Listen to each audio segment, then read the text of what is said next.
নমস্কার আমার প্রিয় পরিবার, আমার নতুন একটা ভিডিওতে সবাইকে জানাই অনেক অনেক স্বাগত আর ভালোবাসা।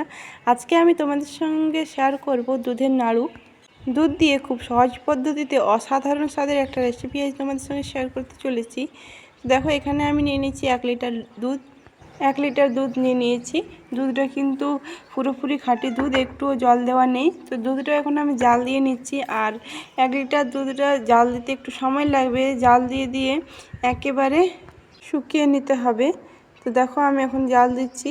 আর এটা না বারবার নাড়াচাড়া করতে হবে যাতে তলায় বা সাইডে লেগে না যায়, সেই কারণে এর পাশ থেকে যাওয়া যাবে না। তো দেখো, দুধটা আমি জাল দিয়ে এখন অনেকটাই কমিয়ে নিয়েছি। এখন আমি দিয়ে দিচ্ছি 2টো এলাচ গুঁড়ো করে। তো দেখো, অনেকটাই ঘন হয়ে এসেছে।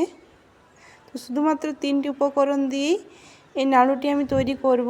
খুব সহজ পদ্ধতিতে, একটু সময় সাপেক্ষ হলেও খুব সহজ পদ্ধতিতে, এবং এর স্বাদ হবে অসাধারণ, অতুলনীয়। একবার খেলে বারবার খেতে মন চাইবে, আর একবার খেলে মুখে এর স্বাদ লেগে থাকবে। তো দেখো, এখন আমি দিয়ে দিলাম চিনি। দেখো, একটু কম দিলাম, যতটা দেখানো হয়েছিল একটু কম দিলাম। তো চিনিটা মেল্ট হওয়ার পর একটু পাতলা হয়ে যাবে। এটাকে আবারও নাড়াচাড়া করে বা জাল দিয়ে একই রকমভাবে জাল দিয়ে ঘন করে নিতে হবে। তো দেখো, আমি একই রকমভাবে নাড়তে থাকছি। আর কিন্তু কোনো উপকরণ লাগবে না এর মধ্যে, দুধ, চিনি আর এলাচ, বাস, আর কিছু লাগবে না। এই সামান্য 3টি উপকরণ যা আমরা ঘরেই পেয়ে যাব। তো একই রকমভাবে আমি নাড়াচাড়া দিচ্ছি। বুঝতে পারছো, এটা কিন্তু একটু ছাড়া যাবে না। আবারও বলছি, তলায় বা সাইড থেকে লেগে যেতে পারে, সেই কারণে।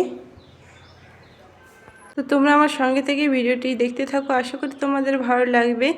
আর খুব সহজভাবে আমি দেখিয়েছি, খুব সহজে তোমরা বানিয়ে নিতে পারবে। তো দেখো, আমার এখানে পুরোপুরি ঘন করে নিয়েছি। এখন এটাকে ঠান্ডা হতে দিয়েছিলাম কিছুক্ষণ। তো ঠান্ডা করার পর এখন হাতে তেল নিয়ে, বা তোমরা ঘি নিতে পারো, ঘি নিয়ে এভাবে নাড়ু করে নিচ্ছি। তো তোমরা তোমাদের পছন্দ মতো শেপ দিও। আমি কিন্তু গোল গোল করে নাড়ু আকার করে নিচ্ছি। খেতে কিন্তু অসাধারণ হয়েছিল। কোনো অকেশন পারপাসে এই নাড়ুটি বানিয়ে নিতে পারো, বা ঘরে ছোট বাচ্চা থাকলে এভাবে বানিয়ে বাচ্চাদেরকে দিতে পারো, খুব উপকার।